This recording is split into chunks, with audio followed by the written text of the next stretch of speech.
മുഖ്യമന്ത്രി പദത്തിൽ നിന്ന് പിണറായി വിജയൻ പ്രതിപക്ഷ നേതാവിന്റെ റോളിലെത്തുമോ എന്നതിൽ സസ്പെൻസ് തുടരുകയാണ്. നാളെ ചേരുന്ന CPM നേതൃയോഗത്തിൽ ഇക്കാര്യത്തിൽ തീരുമാനമുണ്ടാകുമെന്നാണ് ഞങ്ങളുടെ ബ്യൂറോ പറയുന്നത്. പിണറായി വിജയൻ പ്രതിപക്ഷ നേതൃസ്ഥാനം ഏറ്റെടുത്തില്ല എങ്കിൽ കേന്ദ്ര കമ്മിറ്റി അംഗം കൂടിയായ KN ബാലഗോപാലിനെ നറുക്കുവിടാൻ സാധ്യതയുണ്ട്. ഇതിനിടെ മാധ്യമപ്രവർത്തകർക്കായുള്ള മുഖ്യമന്ത്രി ഓഫീസിന്റെ വാട്സപ്പ് ഗ്രൂപ്പിന്റെ പേര് മാറ്റി CMO മീഡിയ എന്നത് ഓപ്പോസിഷൻ മീഡിയ എന്നാക്കി മാറ്റി. ഇനി നമുക്ക് നമ്മുടെ ദിലീപ് കുമാറിനോട് തന്നെ ചോദിക്കാം. ദിലീപ്, ഇത്രയും കാലം മാധ്യമപ്രവർത്തകനായിട്ട് നിന്ന് പിണറായി വിജയനെ നേരിട്ടും അല്ലാതെയൊക്കെ കണ്ടിട്ടുണ്ടല്ലോ. അദ്ദേഹം പ്രതിപക്ഷ നേതാവിൻ്റെ കുപ്പായമിടും.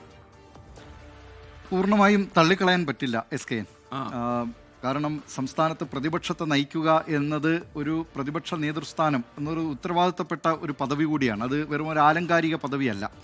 ഒരുപക്ഷെ നമ്മുടെ മുന്നിൽ VS-നെ പോലെയുള്ള വളരെ സജീവമായി നിന്ന പ്രതിപക്ഷ നേതാക്കളുണ്ട്. അതാണ് കേരളത്തിലെ ചില പ്രതിപക്ഷ നേതാവ് എന്ന് പറയുമ്പോൾ ആദ്യം ഓടിയെത്തുന്ന ഇമേജ്. അതുകൊണ്ട് തന്നെ VS-നെ പോലുള്ള ഒരു സജീവമായ ഇടപെടൽ അദ്ദേഹത്തിൻ്റെ പ്രായം, ആരോഗ്യമൊന്നും വകവയ്ക്കാതെ, അദ്ദേഹത്തിൻ്റെ ആരോഗ്യത്തിനൊന്നും ഒരു കുഴവും ഉണ്ടായിരുന്നില്ല. അദ്ദേഹം മതികെട്ടാൻ മല കയറുന്നു, തമിഴ്നാട്ടിലേക്ക്, അവിടെ ഡാമിൽ ജലം തമിഴ്നാട് അടിച്ചുകൊണ്ട് പോകുന്നു എന്ന് പറഞ്ഞിട്ട് മേക്കര ഡാമിലേക്ക് പോകുന്നു. അങ്ങനെ നിരവധി സ്ഥലങ്ങളിൽ അദ്ദേഹം കയറി ഇറങ്ങുന്നു. അങ്ങനെ അതൊരു പ്രതിപക്ഷ നേതാവെന്നുള്ളത്, നേരത്തെ നിയമസഭയിലെ പ്രതിപക്ഷത്തെ നയിക്കുക എന്നത് മാത്രമായിരുന്നു പ്രതിപക്ഷ നേതാവിൻ്റെ റോളെങ്കിൽ അതിനപ്പുറത്തേക്ക് ജനകീയ വിഷയങ്ങളിലുള്ള ഇടപെടൽ കൂടിയുണ്ട് എന്ന് തെളിയിച്ചത് VS ആയിരുന്നു. മറ്റു പ്രതിപക്ഷ നേതാക്കളെല്ലാം അവിടെ സഭയിൽ വിഷയങ്ങൾ ഉന്നയിക്കുക, പുറത്ത് ചില സമരങ്ങൾക്ക് നേതൃത്വം നൽകുക, വാർത്താ സമ്മേളനങ്ങൾ നടത്തുക എന്നത് മാത്രമായിരുന്നു പ്രതിപക്ഷ നേതാവ് എന്ന പദവിയിൽ ഇരുന്നു കൊണ്ട് ചെയ്തിരുന്നത്.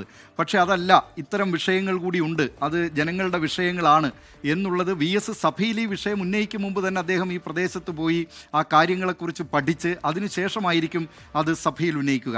അങ്ങനെ ഒരു പ്രതിപക്ഷ നേതാവ് നമ്മുടെ മനസ്സിലുള്ളത് കൊണ്ടാണ് ഈ വിഷയത്തിൽ പിണറായി ആ നിലയിൽ സജീവമാകുമോ എന്ന സന്ദേഹം പലരിലും ഉയരുന്നത്. പക്ഷേ പിണറായി വിജയനെ പോലെ ഒരു പ്രതിപക്ഷ നേതാവ് അത് പ്രതിപക്ഷത്തിന് മുതൽക്കൂട്ടാകുമെന്ന കാര്യത്തിൽ തർക്കമില്ല. വിധിയെഴുത്ത് എന്തായിക്കോട്ടെ, വിധിയെഴുത്ത് പിണറായി വിജയൻ്റെ ചില നടപടികളോടും അദ്ദേഹം സ്വീകരിച്ചിട്ടുള്ള സമീപനങ്ങളോടുമൊക്കെയുള്ള അതിനോടുള്ള ജനങ്ങളുടെ അതിനെതിരായിട്ടുള്ള വിധിയെഴുത്താണ് എന്നതിൽ തർക്കമില്ല. പക്ഷേ പ്രതിപക്ഷ നേതൃസ്ഥാനത്തേക്ക് വരുമ്പോൾ ഈ നിലയിൽ അല്ലെങ്കിൽ പകരം ആര് എന്നുള്ള ഒരു വലിയ ചോദ്യമുണ്ട് CPIM-നെ സംബന്ധിച്ച്.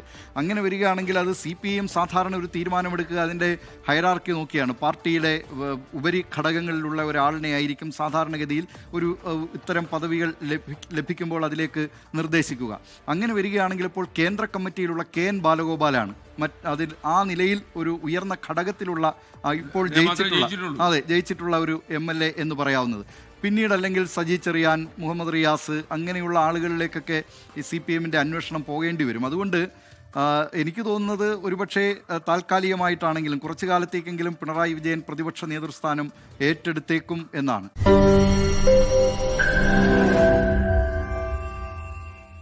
ലോകത്തെവിടെയായാലും ഏത് സമയത്തും 24 വാർത്തകളും ഓഗ്മെന്റഡ് റിയാലിറ്റി പാക്കേജുകളും എക്സ്പ്ലെയിനറുകളും വിശദമായി കാണാൻ ഞങ്ങളുടെ YouTube ചാനൽ നിങ്ങൾക്ക് സബ്സ്ക്രൈബ് ചെയ്യാം.